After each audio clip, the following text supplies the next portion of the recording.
Hello everyone, welcome to my channel H D Orion. हम पढ़ रहे हैं accountancy for class 12 TS Grewal की टेक्स्ट बुक से 2022 edition, chapter 9 company accounts, accounting for share capital. और इस वीडियो में हम पढ़ेंगे 4 feature of shares. So let us see some questions from the text book.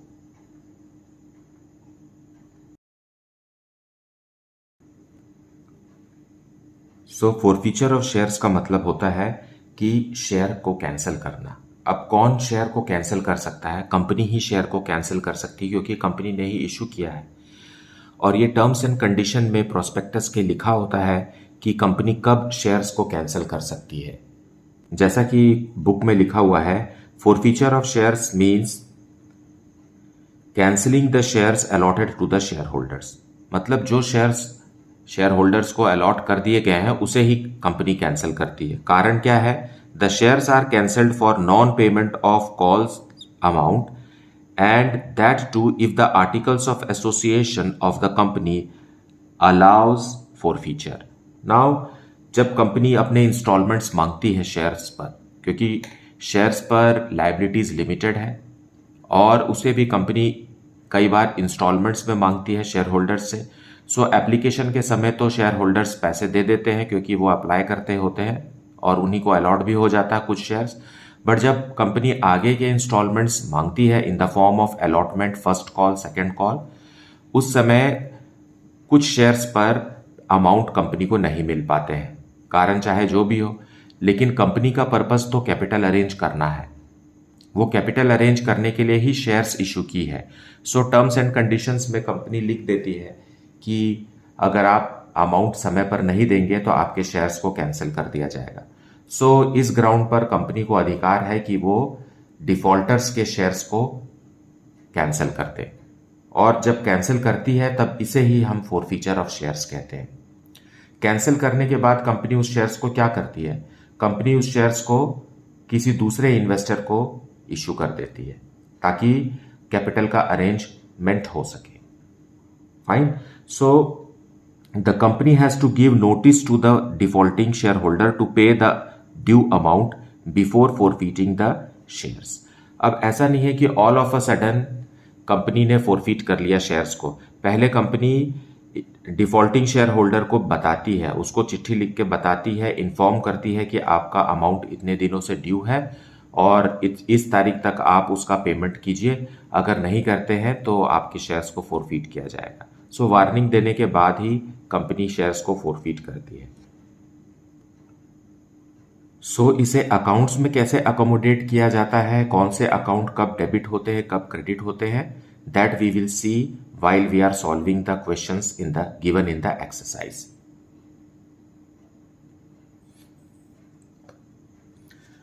So to understand the concept of forfeiture of shares, let us start with forfeiture of shares which were issued at par.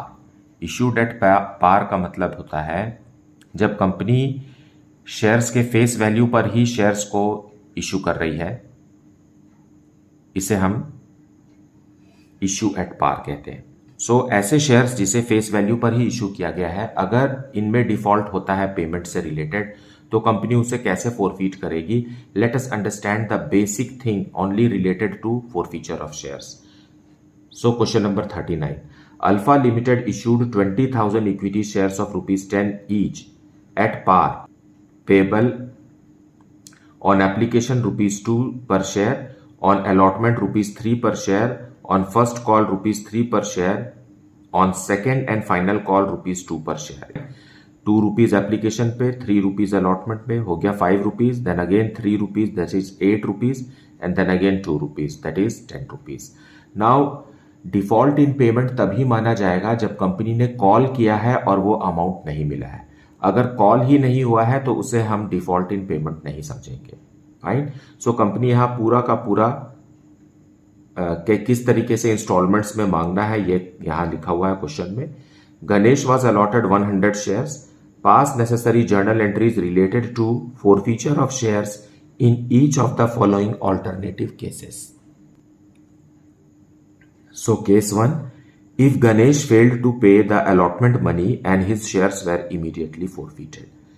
देखिए गणेश के पास कितने shares allot हुए हैं, गणेश को 100 shares allot हुए हैं और application form fill करके गणेश ने फॉरवर्ड किया कंपनी को, साथ में एप्लीकेशन मनी भी भेजना होता है। तो एप्लीकेशन मनी तो हर कोई दे देता है, लेकिन जब company next installment allotted share holder से मांगती है तब उस समय कंपनी को पता चलता है कि कुछ शेयर्स पर अमाउंट नहीं मिले। अब फर्स्ट केस में गणेश ने एप्लीकेशन मनी तो दे दिया है क्योंकि ये एक शेयर होल्डर है, इससे शेयर अलॉट भी हो गया है 100 shares, and he is unable to pay allotment money and therefore his shares were immediately forfeited। मतलब immediately forfeited का मतलब यह है कि फर्स्ट कॉल करने से पहले ही कंपनी ने गणेश के शेयर को फोरफीट कर लिया। फाइन, तो इसका रिलेटेड जर्नल एंट्रीज हम देखेंगे। देन सेकेंड में बोल रहा है if Ganesh failed to pay allotment money and on his subsequent failure to pay the first call his shares were forfeited।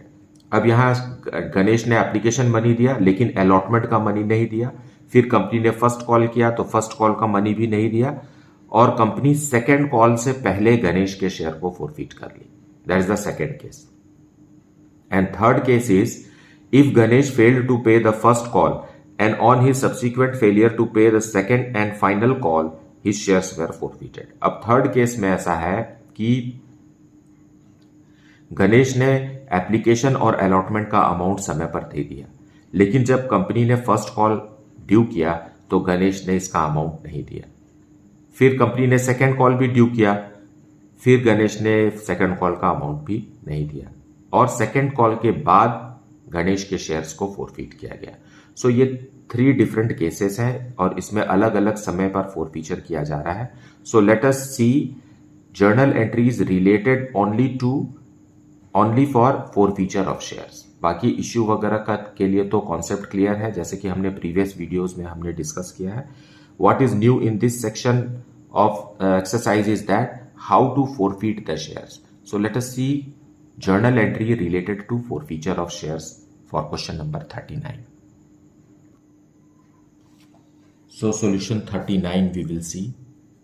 Fine, हमारे पास गणेश के शेयर्स को फोरफीट करने के लिए क्वेश्चन है। Fine, only related to forfeiture of shares हमें entry करना है और गणेश के पास 100 शेयर्स हैं, अलॉट हुए हैं उसे, और जब कंपनी ने उसे अलॉटमेंट मनी मांगा तो गणेश इज अनेबल टू पे। इसलिए फर्स्ट कॉल के पहले ही कंपनी गणेश के शेयर्स को फोरफीट कर रही है, क्योंकि कंपनी का पर्पस अपने लिए कैपिटल अरेंज करना है और इन्वेस्टर्स के मनी से ही कंपनी का कैपिटल अरेंज होता है। उसमें से एक इन्वेस्टर अगर आपको टाइमली पैसे नहीं दे रहा है तो कंपनी को नुकसान है, इसलिए कंपनी ने यह निर्णय लिया है कि गणेश के शेयर्स को हम फोरफीट करेंगे। फाइन, सो पहले हम 10 रुपीज को समझते हैं कि पर शेयर 10 रुपीज का है और इसे कंपनी 4 इंस्टॉलमेंट्स में मांग रही है। 2 rupees at the time of application, then 3 rupees at the time of allotment, then है again 3 rupees at the time of first call and remaining 2 rupees at the time of second and final call. So इस तरीके से company ने share के face value को divide किया हुआ है।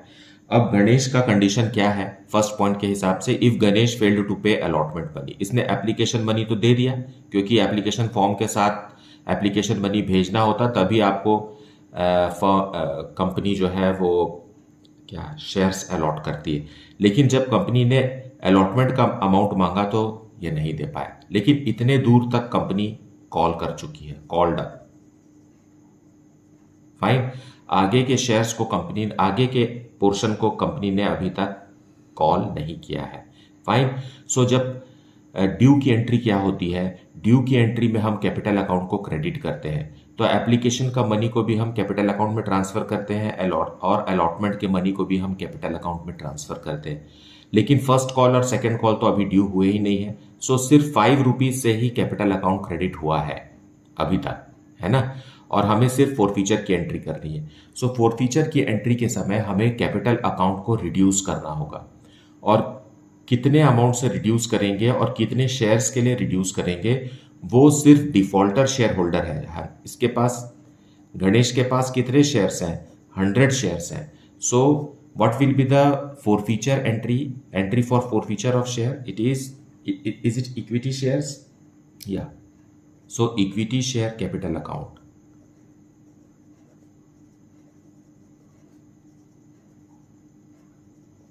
So equity share capital account को हम डेबिट करेंगे. फाइन.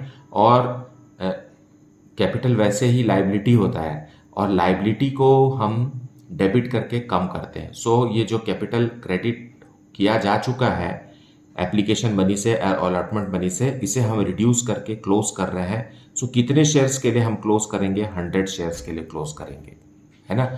कंपनी ने इश्यू किया था 20,000 इक्विटी शेयर्स और किसी एक शेयर होल्डर के डिफॉल्ट करने से पूरे के पूरे 20,000 शेयर्स को फॉरफिट नहीं करना है, सिर्फ डिफॉल्टर शेयर होल्डर्स के शेयर्स को ही फॉरफिट करना है.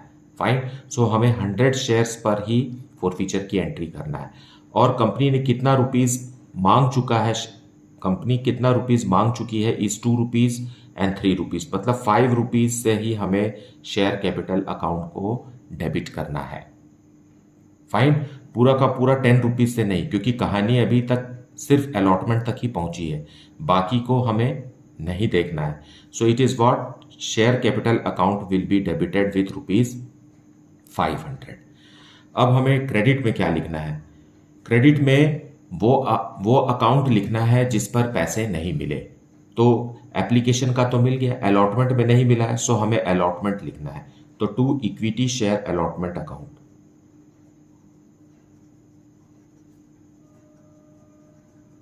To equity share allotment account. और ये भी 100 शेयर्स का हिसाब देंगे हम. अलॉटमेंट के समय 3 रुपीज नहीं मिला है, सो 3 रुपीज के हिसाब से 300 रुपीज हमें क्रेडिट करना है. नाउ अब कोई दूसरा अकाउंट भी क्रेडिट होना चाहिए, क्योंकि ये 500 है, ये 300 है. तो forfeited shares account, equity shares है ये, अकाउंट भी क्रेडिट होगा. कितने से? 100 शेयर्स पर 2 रुपीज से 200. ऐसा क्यों? क्योंकि एप्लीकेशन के समय तो उसने 2 रुपीज दिया है, तो यही 2 रुपीज अब कंपनी जब्त कर लेगी. जब्त कर लेगी मतलब ये पैसा अब इन्वेस्टर को वापस नहीं होगा. तो जो जब्ती का अमाउंट रहता है उसके लिए company forfeited equity share account open करती है. फाइन. और इसमें सिर्फ वही अमाउंट रिफ्लेक्ट होता है जो अब तक डिफॉल्टर शेयर होल्डर ने दे दिया है. सो क्या दिया है? गणेश ने क्या अमाउंट दिया है? एप्लीकेशन और अलॉटमेंट का ही अमाउंट कंपनी ने मांगा था, उसमें से एप्लीकेशन का ही पैसा दिया है, वो भी 2 रुपीज पर शेयर. सो 100 शेयर्स पर 2 रुपीज के हिसाब से 200 रुपीज गणेश के जब्त हो गए. मतलब अब ये अमाउंट कंपनी गणेश को वापस नहीं करने वाली है. और ये बात प्रोस्पेक्टस में पहले से ही लिखी होती है ना, टर्म्स एंड कंडीशन में ये बात लिखी हुई रहती है. Being 100 equity shares of Ganesh forfeited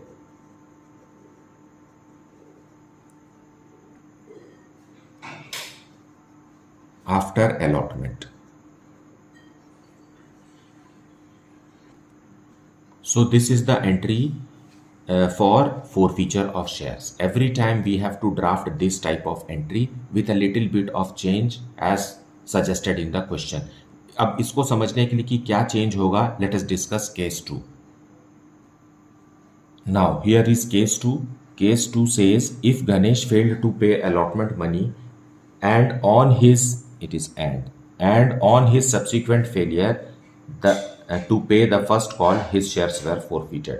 जैसा कि हमें पहले ही पता है गणेश के पास 100 शेयर्स हैं और हर शेयर 10 रुपीज़ का है और इसे कंपनी 4 इंस्टॉलमेंट्स में मांग रही है ना. एप्लीकेशन के समय 2 रुपीज़, अलॉटमेंट के समय 3 रुपीज़, फर्स्ट कॉल के समय 3 rupees and second and final call के समय 2 रुपीज़ पर शेयर. फाइन. अब कंपनी ने क्या क्या मांग लिया है? एप्लीकेशन, अलॉटमेंट और फर्स्ट कॉल मांग लिया है. कैसे पता चला कि फर्स्ट कॉल मांग लिया है? क्योंकि यहाँ लिखा हुआ है and on his subsequent failure to pay the first call. अब गणेश कब पे करेगा? जब कंपनी ड्यू करेगी, जब कंपनी मांगेगी. मतलब फर्स्ट कॉल भी मांगा जा चुका है और गणेश ने नहीं दिया. सो गणेश ने क्या क्या अमाउंट नहीं दिया? एप्लीकेशन मनी तो दिया ही होगा, अलॉटमेंट और फर्स्ट कॉल का अमाउंट गणेश ने नहीं दिया, और सेकेंड कॉल के बारे में कोई जानकारी नहीं है, और यहाँ लिखा हुआ है हिज शेयर्स वेर फोरफिटेड, मतलब फर्स्ट कॉल की जानकारी के बाद ही लिखा है कि हिज शेयर्स वेर फोरफिटेड, मतलब सेकेंड एंड फाइनल कॉल नहीं किया गया है। फाइन। सो क्वेश्चन को हमें इस तरीके से समझना है। क्वेश्चन को हमेशा इस बात का भी ध्यान देना है कि शेयर्स कब फोरफिट किए जा रहे हैं, अलॉटमेंट के बाद किए जा रहे हैं कि फर्स्ट कॉल के बाद किए जा रहे हैं कि सेकेंड कॉल के बाद किए जा रहे हैं। अब आप इस सेंटेंस को दोबारा पढ़ेंगे। If Ganesh failed to pay allotment money and on his subsequent failure to pay the first call his shares were forfeited. यहाँ सेकेंड कॉल के बारे में कोई भी जिक्र नहीं है, मतलब सेकेंड कॉल अभी तक कंपनी ने ड्यू नहीं किया है। और जब कंपनी ने देखा कि इन्वेस्टर ने अपना अलॉटमेंट मनी भी नहीं दिया, फर्स्ट कॉल मनी भी नहीं दिया, तो कंपनी के डायरेक्टर्स ने डिसाइड किया कि इसके शेयर्स को हमें फोरफिट कर लेना चाहिए। Fine. So what will be the entry, यहाँ भी इक्विटी शेयर्स है, so equity share capital account कम हो जाएगा। Equity share capital account will be debited and reduced by on 100 shares. और कंपनी कहाँ तक मांग चुकी है, आखिरी का 2 रुपये नहीं मांगी है, मतलब 10 में से 8 रुपये मांग चुकी है। इसलिए इक्विटी शेयर कैपिटल अकाउंट को हम 8 रुपीज़ पर शेयर से कम करेंगे, दैट इज़ 800 रुपीज़। ऐसा इसलिए क्योंकि ड्यू की एंट्री के समय में शेयर कैपिटल अकाउंट क्रेडिट हो चुका है।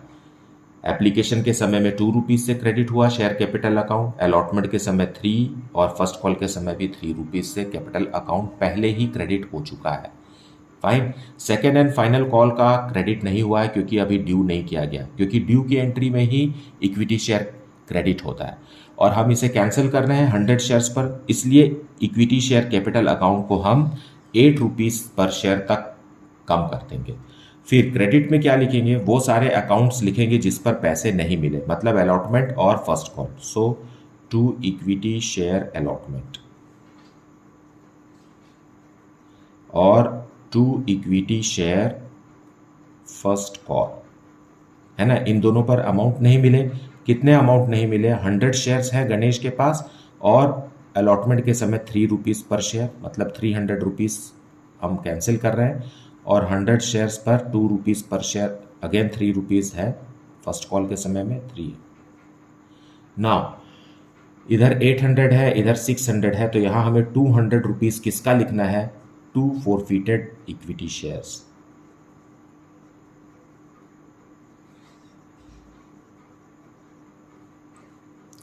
इसमें जब्ती का पैसा आता है, जब्त हो गया, मतलब जो उसने अमाउंट दिया था, कौन सा अमाउंट दिया था, सिर्फ एप्लीकेशन का अमाउंट दिया था, अब वो कंपनी उसे वापस नहीं करेगी। फाइन। और इसके लिए कंपनी कौन सा अकाउंट मेंटेन करती है, फोरफिटेड शेयर्स अकाउंट मेंटेन करती है। यहाँ इक्विटी शेयर है इसलिए यहाँ इक्विटी शेयर लिखा है मैंने, और ये 200 रुपीज़ कंपनी के पास जमा हो गया। फाइन। और इसे कंपनी वापस नहीं करेगी। नरेशन लिखते हैं, being 100 equity shares forfeited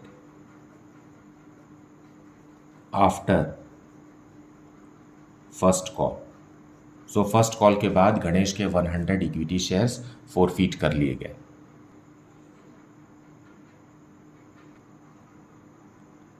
so case 3 now. Case 3 कहता है, if Ganesh failed to pay the first call and on his subsequent failure to pay the second and final call, his shares were forfeited. Fine. So यहाँ भी हमें forfeiture की entry करनी है, लेकिन condition अलग है। हमें पता है गणेश के पास कितने शेयर्स हैं, 100 अलॉटेड शेयर्स हैं, और हर शेयर कितने रुपीज़ का है, 10 रुपीज़ का है। इसे कंपनी 4 इंस्टॉलमेंट्स में गणेश से मांग रही है। Application money is 2 rupees per share, allotment money is 3 rupees, first call is also 3 rupees per share, and second and final call is for ₹2 per share. Fine. इस तरीके से कंपनी ने उसे डिस्ट्रीब्यूट किया हुआ है, और कंपनी चारों के चारों इंस्टॉलमेंट्स को मांग चुकी है, मतलब याचना कर चुकी है ना। Calls has been made. कैसे पता चला, क्योंकि यहाँ लिखा है कि गणेश ने फर्स्ट कॉल का पैसा नहीं दिया, और जब उसने सेकंड कॉल का अमाउंट भी नहीं दिया, मतलब सेकंड कॉल भी कॉल किया जा चुका है तब तो नहीं दिया, है ना। सो गणेश पूरा का पूरा 10 रुपीज़ कॉल्ड अप है, उसमें से गणेश ने सिर्फ एप्लीकेशन और अलॉटमेंट का पैसा दे दिया है, लेकिन first call and second call का अमाउंट गणेश ने नहीं दिया है, और इसलिए डायरेक्टर्स ने डिसाइड किया है कि इसके शेयर्स को हम फोरफीट कर लेंगे, है ना, और वो सेकंड कॉल के बाद फोरफीट करना है। So let us see the journal entries for this. So यहाँ भी लगभग सेम एंट्री होगी, यहाँ भी इक्विटी शेयर कैपिटल अकाउंट को हमें डेबिट करना है। So equity share capital account will be debited and closed on 100 shares, और पूरा का पूरा 10 रुपीज़ कंपनी कॉल अप कर चुकी है। फाइन, इसलिए शेयर कैपिटल जो है वो 10 रुपीज़ से कम होगा, क्योंकि जब कभी भी कंपनी अमाउंट ड्यू करती है तो कैपिटल अकाउंट क्रेडिट होता रहता है। सो ये क्रेडिट हुआ जा चुका है, अब उसे कैंसिल करना है, इसलिए शेयर कैपिटल अकाउंट को हम डेबिट करके रिड्यूस करेंगे, और जितना से क्रेडिट हो चुका है, मतलब पूरा 10 रुपीज़ कॉल कर चुकी है, तो ड्यू की एंट्री के समय शेयर कैपिटल अकाउंट क्रेडिट किया जा चुका है, उसे कैंसिल करने के लिए हमें इक्विटी शेयर कैपिटल अकाउंट को डेबिट करना होगा 1000 रुपीज़ से। फाइन, अब कौन से अमाउंट नहीं मिले उस अकाउंट को हमें क्रेडिट करना है। So to equity share first call and to equity share second and final call.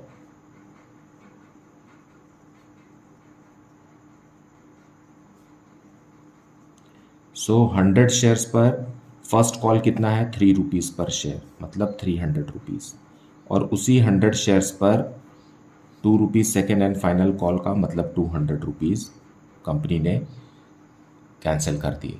Fine, क्योंकि ये दोनों अकाउंट भी डेबिट हुए होंगे, जब ड्यू की एंट्री करते हैं तो हम रेस्पेक्टिव इंस्टॉलमेंट का नाम अकाउंट डेबिट करते हैं, तो इसे भी हमने क्रेडिट करके क्लोज कर दिया। इक्विटी शेयर कैपिटल को भी हमने डेबिट करके क्लोज कर दिया, मतलब ये कि रिवर्स एंट्री है। Fine, it is the reverse entry of due entry when we have made the installment due. अब जो जब्त हो गया है पैसा, इसने कितना अमाउंट दिया, 5 रुपीज़ दे दिया, देखिए यहाँ 5 रुपीज़ दे दिया, तो ये फोरफीटेड शेयर्स में आएगा, फोरफीटेड इक्विटी शेयर्स अकाउंट में आएगा।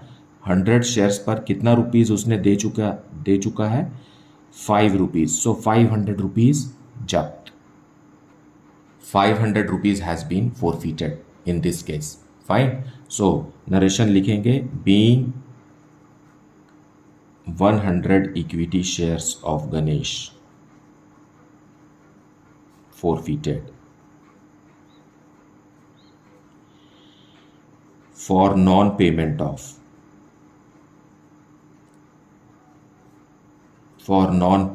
of first and second call money. So this is the journal entry for forfeiture of shares.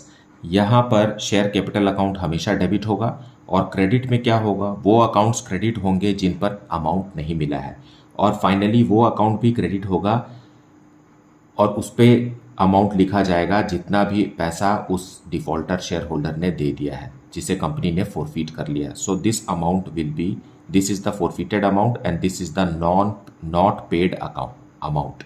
Right? These amounts are not paid and this is the amount which the investor has paid. So इस तरीके से defaulter share holder का account जो है वो close हो गया and now the shares has been forfeited.